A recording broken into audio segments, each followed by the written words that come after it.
തിരുവനന്തപുരം കാട്ടാക്കടയിൽ വൻ സംഘർഷം. മുഖ്യമന്ത്രിയുടെ വാഹനത്തിന് മുന്നിലേക്ക് ചാടി യൂത്ത് കോൺഗ്രസ് പ്രവർത്തകർ. തിരിച്ചടിച്ച് ഡിവൈഎഫ്ഐ.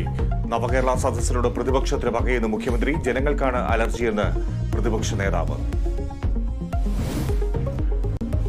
മറിയക്കുട്ടിയുടെ ക്ഷേമ പെൻഷൻ ഔദാര്യമല്ല, അവകാശമെന്ന് ഹൈക്കോടതി.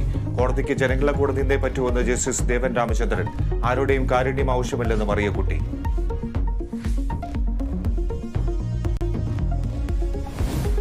സംസ്ഥാനത്ത് കോവിഡ് കേസുകളിൽ വർധന. 24 മണിക്കൂറിനിടെ രോഗം സ്ഥിരീകരിച്ചത് 265 പേർക്ക്. ഒരു മരണം കൂടി. നിലവിലെ വാക്സിനുകൾ പുതിയ വകഭേദത്തിനെതിരെ ഫലപ്രദമെന്ന് ലോകാരോഗ്യ സംഘടന.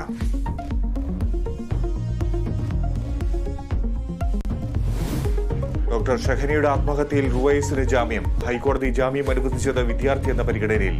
യുവതിയെ പീഡിപ്പിച്ച കേസിൽ മുൻ ഗവൺമെന്റ് ലീഡർ PG മനുവിന് മുൻകൂർ ജാമ്യമില്ല. 10 ദിവസത്തിനകം പോലീസ് മുൻപാകെ കീഴടങ്ങണമെന്ന് ഹൈക്കോടതി.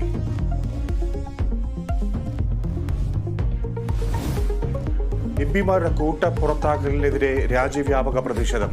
ജന്തർ മന്ദറിൽ മോക്ക് പാർലമെന്റ് സംഘടിപ്പിച്ച ഇന്ത്യ മുന്നണി. മോദിയും അമിത്ഷായും ജനാധിപത്യത്തെ കൊല്ലുന്നുവെന്ന് മല്ലികാർജ്ജുൻ ഖാർഗെ.